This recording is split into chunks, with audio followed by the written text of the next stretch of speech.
अलीगढ़ का एक इलाका है, एक जगह है तुर्कमान गेट। वहां की रहने वाली एक महिला जिसका नाम होता है इशरत निगार, उम्र लगभग 55 साल के आसपास होती है। उनके जो शौहर हैं वो काफी दिनों से बीमार रहते हैं, बेड रेस्ट पे रहते हैं। एक दिन उन्होंने अपने बेटे ईशान से कहा कि बेटा मैं हज जाना चाहती हूँ, हज करना चाहती हूँ, क्या तुम मुझे हज कराओगे? जैसे ही ईशान ने ये बात सुनी, उसने कहा कि अम्मी परेशान क्यों होती हो, कुछ डॉक्यूमेंट्स पूरे करने होते हैं, उसके बाद आवेदन करना होता है और इस बार हम आपके लिए आवेदन कर देंगे। ठीक वैसे ही कुछ पासपोर्ट या कुछ अन्य कागज जो होते हैं उसके लिए आवेदन करना शुरू कर दिया। 11 दिसंबर 2023 को नगर कोतवाली से फोन आता है कि आप अपना वेरिफिकेशन करा के यहां से चले जाओ। जैसे ही ये वेरिफिकेशन की कॉल आती है, ईशान अपनी अम्मी इशरत को लेकर सीधा कोतवाली पहुंचते हैं और कोतवाली में जाकर खड़े हो जाते हैं। अपना इंतजार कर रहे थे, अभी वो अपनी बारी का इंतजार कर रहे थे। इसी बीच में इस कोतवाली के अंदर एक दरोगा मौजूद थे जिनका नाम होता है मनोज कुमार शर्मा। मनोज कुमार शर्मा के हाथ में कुछ कागज लगे हुए हैं, वो अपने काम में बिजी थे। इसी बीच में उनके पास एक मुंशी आता है, मुंशी का नाम होता है संदीप कुमार, और मुंशी सरकारी पिस्टल उनके हाथ में देते हुए कुछ बात कर रहा था। और बातचीत करने के बाद वहां से जैसे ही हटता है तो मनोज कुमार शर्मा ने उस पिस्टल को कोक किया और वो देख रहे थे, और देखते ही देखते टिगर दब जाता है, गोली चल जाती है।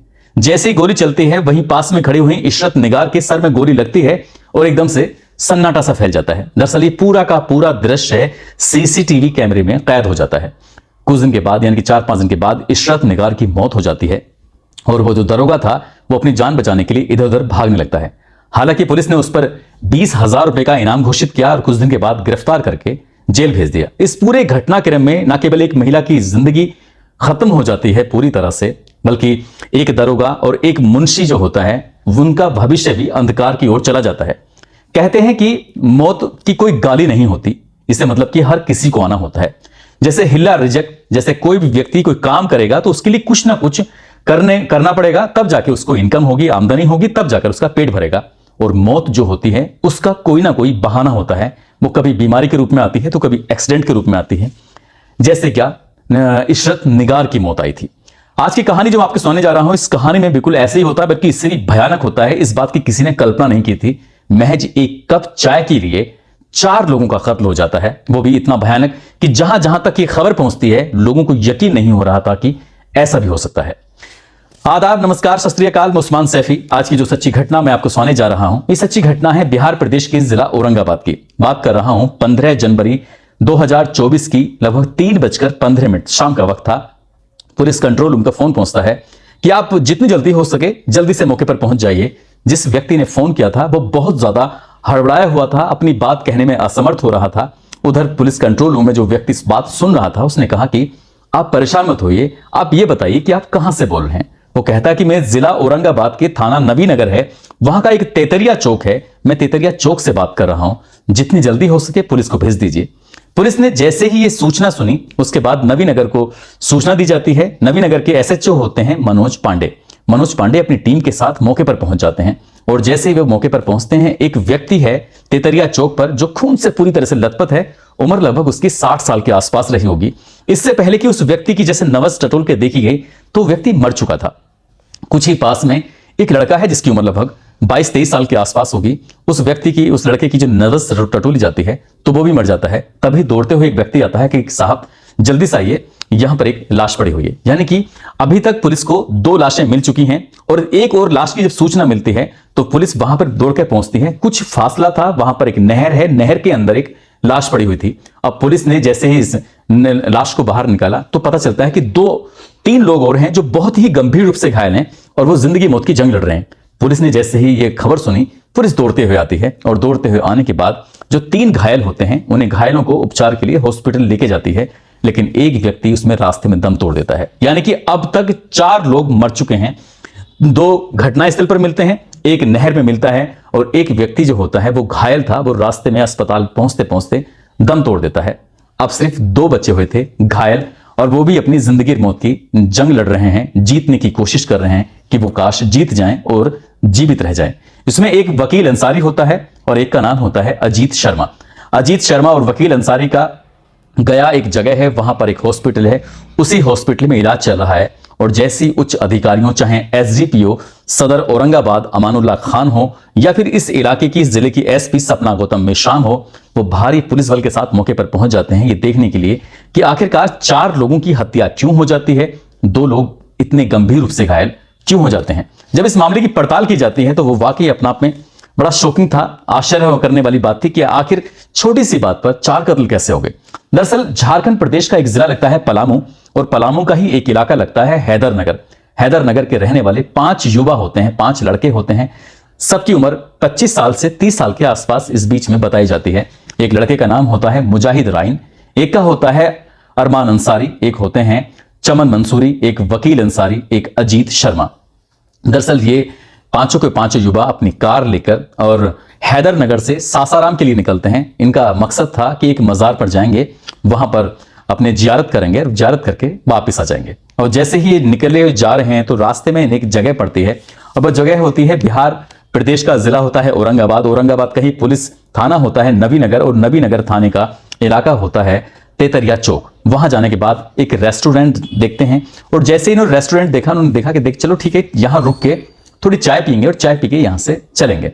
अब गाड़ी रोकी जाती है, और गाड़ी रोकने के बाद जैसे ही अपनी अपनी गाड़ी से ये जैसे बाहर निकल रहे थे, इसी बीच में एक दुकानदार आवाज लगाता है कि भाई यहां अपनी जो कार है ना, इसको यहां पार्किंग मत करो, तंग रास्ता है, पतला रास्ता है, यहां से बाकी वाहन को आने जाने में दिक्कत हो जाएगी, और इसलिए आप यहां से हटाकर कहीं दूसरी जगह खड़ी करो, दूसरी जगह खड़ी करके आप कुछ भी करो, हमें इस बात से कोई मतलब नहीं। दुकानदार यही समझाने की कोशिश कर रहा था, लेकिन ये पांचों के पांचों लड़के कहते हैं कि बस एक कप चाय तो पीनी है, चाय पी के चले जाएंगे, क्यों इतना परेशान हो रहे हो। अब इसी बात को देखते हुए इनमें कहासुनी हो जाती है, और देखते ही देखते हॉर्न की आवाजें आने लगती हैं चारों तरफ से, क्योंकि अब रास्ता तंग था तो जाम लगना स्वाभाविक था, और इसी बात को लेते हुए कहासुनी शुरू हो जाती है। पांचों के पांचों लड़कों ने कहा कि ठीक है, कार नहीं हटा रहे, पहले चाय पीएंगे, यहां से चले जाएंगे, और ये गाड़ी अपना आप निकलती रहेंगी। इसी तरह से वक्त आगे बढ़ने लगता है और गहमा गहमी शुरू हो जाती है। इसी गहमा गहमी के बीच में एक व्यक्ति होता है, स्थानीय निवासी, इसका नाम होता है मुकेश चौहान। वो अपनी बाइक लेके जा रहा है। बीबीसी की रिपोर्ट यही कहती है, जब मुकेश चौहान बाइक लेके जा रहा है तो उसकी बाइक भी उसी जाम में फंस जाती है। तभी वो उन कार सवारों से कहता है कि जितनी जल्दी हो सके इस कार को यहां से हटाओ, नहीं तो ठीक नहीं होगा। और इसी बात को देखते हुए कार सवारों ने कहा कि कार तो यहीं खड़ी रहेगी, कार जब तक चाय नहीं पियेंगे तब तक यहां से नहीं जाएंगे। कुछ खाएं, अब तो कुछ खाएंगे पियेंगे भी, बल्कि चाय भी नहीं पियेंगे। मुकेश चौहान ने इस बात का विरोध किया, क्योंकि वो स्थानीय निवासी था, वो लड़के बाहर के रहने वाले थे। स्थानीय व्यक्ति चाहे अकेला हो या फिर 2 हो, भले चाहे बाहर के कितने सारे लोग हों, कहते हैं कि राम से और गांव से कभी पार नहीं बसा सकते। तो इसलिए मुकेश चौहान के दिमाग में यह था कि वो स्थानीय निवासी, उसका कोई क्या बिगाड़ेगा। तभी उसने कहा कार हटाओ। तो जब कार हटाने की मांग की जाती है तो कार सवार को गुस्सा आता है, वो कार के अंदर जाता है और जाने के बाद एक पिस्टल निकालता है और गोली चला देता है। जैसी गोली चलती है मुकेश चौहान तो बच जाता है, और पास में खड़े हुए एक बुजुर्ग व्यक्ति होते हैं जिनका नाम होता है राम शरण चौहान। दरअसल राम शरण चौहान जो होते हैं वो 2:45 पर अपने घर से निकले थे कि मैं आज के शाम की सब्जी लेने जा रहा हूं, बाजार जा रहा हूं। बाजार को कहकर निकले थे, लेकिन किसी को नहीं पता था कि उस बेचारे उस व्यक्ति का कोई दोष नहीं, कोई इसमें फसाद में नहीं था। वो पैदल अपने जा रहा था, उस व्यक्ति को गोली लग जाती है। गोली मुकेश चौहान के ऊपर चलाई जाती है और गोली लग जाती है इस राम शरण चौहान के। और जैसी गोली लगती है तो वो बुजुर्ग आदमी जमीन पर गिर जाता है। और जब स्थानीय लोगों ने देखा तो देखकर वो, क्योंकि वहां पहले से थोड़ी बहुत भीड़ जमा थी, फिर आसपास के दुकानदारों ने गोली की आवाज सुनने के बाद मौके पर आते हैं, और मौके पर आने के बाद देखते हैं तो वो बुजुर्ग आदमी मर चुका था। अब इस मरने की जो सूचना आग की तरफ फैल जाती है, लोगों को गुस्सा आता है। उस व्यक्ति के जिसके हाथ में हथियार लगा हुआ था उसकी तरफ देखते हैं, और जैसे ही उसकी तरफ देखा वो व्यक्ति भागने लगता है जंगल की तरफ। वहां से कुछ ही दूर पहुंचा था, भीड़ ने दौड़कर उस लड़के को पकड़ लिया, और पकड़ने के बाद उसे तब तक पीटते रहे जब तक क्या उसकी मौत नहीं हो जाती है। वो मर जाता है। भीड़ ने उसकी लाश को पकड़ा और सीधा नहर में डाल दिया। अब वहां से जो भीड़ दौड़ते हुए आई थी, तो भीड़, एक हिस्सा भीड़ का वो था जो उस लड़के के पीछे भागा था, एक हिस्सा भीड़ का यहां बन चुका था जो कार के पास थे। और उसके बाद उन्होंने जो भी लड़के चारों हाथ आ रहे थे उनको पूरी तरह पीट रहे थे, और बुरी तरह पीटते पीटते उसमें एक लड़का और होता है, वो भी मौके पर मारा जाता है। लेकिन 3 लड़के ऐसे होते हैं जो गंभीर रूप से घायल होते हैं। इसी बीच में कोई व्यक्ति पुलिस को फोन करता है, जल्दी से पुलिस को बुलाता है। पुलिस मौके पर आने की जल्दी से कोशिश भी कर रही थी, लेकिन पहुंचने में पुलिस को कुछ तो वक्त लग ही जाता है। जो कुछ वक्त लगा उसमें 4 लोग मर चुके थे, क्योंकि चौथा जो व्यक्ति था, वो लड़का जो था, वो हॉस्पिटल में जाते जाते उसके इलाज के दौरान या इलाज से पहले उसकी मौत हो जाती है। और फिलहाल वकील अंसारी, अजीत शर्मा, ये दोनों गंभीर रूप से घायल हैं। ये पांचों कहीं जा रहे थे मजार पर जियारत करने के लिए, और उससे पहले ही चाय की ख्वाहिश में इनकी बेवजह मौत हो जाती है। जैसे ही खबर सोशल मीडिया पर पता चलती है, लोगों को यकीन नहीं हो रहा था कि रेस्टोरेंट के सामने कार जैसी पार्किंग के लिए खड़ी की। दुकानदार को गुस्सा आता है, राहगीर रोकता है, बीच में एक व्यक्ति और आता है, गोली चलती है, एक के बाद एक 4 लोग मारे जाते हैं। और इस घटना ने न केवल पूरे बिहार प्रदेश को बल्कि उत्तर प्रदेश को और झारखंड को पूरी तरह से हिला के रख दिया है। दरअसल ये बताया जाता है कि जो मरने वाले जो व्यक्ति हैं, लोग हैं, लड़के, वो उत्तर प्रदेश के ही किसी इलाके के रहने वाले हैं और पलामू के हैदरनगर में जाकर बस जाते हैं। हालांकि अभी पुलिस इस मामले की जांच पड़ताल कर रही है। पुलिस की कोशिश है कि जो भी इस घटना में आरोपी हैं उनके खिलाफ सख्त से सख्त कार्रवाई की जाए। साथ ही जो इस इलाके के जो एसएसपी होते हैं, एसएसपी ने 2 एफआईआर दर्ज की हैं और दोनों एफआईआर दर्ज करने के बाद ये पता लगाने की कोशिश कर रहे हैं कि आखिरकार क्या मामला है, क्या नहीं है। साथ ही जो पलामू की पुलिस से भी संपर्क किया गया। पलामू के जो एसपी होते हैं रीश्मा रमसेन, जब उनसे बातचीत की गई, उन 5 लड़कों का आपराधिक रिकॉर्ड निकलवाया गया तो पता चलता है कि उनका कोई आपराधिक रिकॉर्ड ही नहीं है, यानी कि इससे पहले उन पर कोई मुकदमा ही दर्ज नहीं है। लेकिन सवाल यही उठता है कि आखिरकार जब उनके खिलाफ कोई आपराधिक रिकॉर्ड दर्ज नहीं है तो वो पिस्टल, वो बंदूक जहां जिससे गोली चली थी, वो आखिरकार कहां से आई।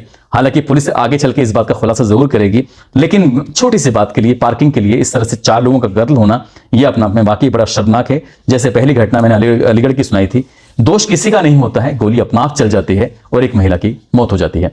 दोस्तों, इस पूरे घटनाक्रम को सुनाने का उद्देश्य किसी को परेशान करना नहीं है, किसी का दिल दुखाना नहीं है, बल्कि आपको जागरूक करना है। और जाते जाते आज अनिल कश्यप हैं जो मेरठ के रहने वाले हैं, आज इनका जन्मदिन है। इनको जन्मदिन की ढेरों सारी शुभकामनाएं, बहुत बहुत मुबारकबाद। साथ ही अलीगढ़ के रहने वाले हैं आशा वाशने और गजरुल्ला के उस्मान सैफी हैं, अजरुद्दीन अहमद और उनकी बेटी सादिया खातून हैं, कृष्णपाल, शशांक शर्मा हैं, नईम कुरैशी जो खुर्जा के रहने वाले हैं, मोहम्मद आकिल मेवात से हैं, शुभम सिंह प्रयागराज से, अंजुम सिंगर मेवात से हैं, लोकेश राजस्थान से, मोहम्मद मुसीर मुरादाबाद से, नरेश बिश्नोई, अयूब पठान सूरत से, मोइन खान, पंकज सिंह जैतीपुर से हैं और जुनैद अंसारी। इन लोगों ने नाम लेने की अपील की थी। आप सब लोग अपना ख्याल रखें, सुरक्षित रहें। जय हिंद, जय भारत।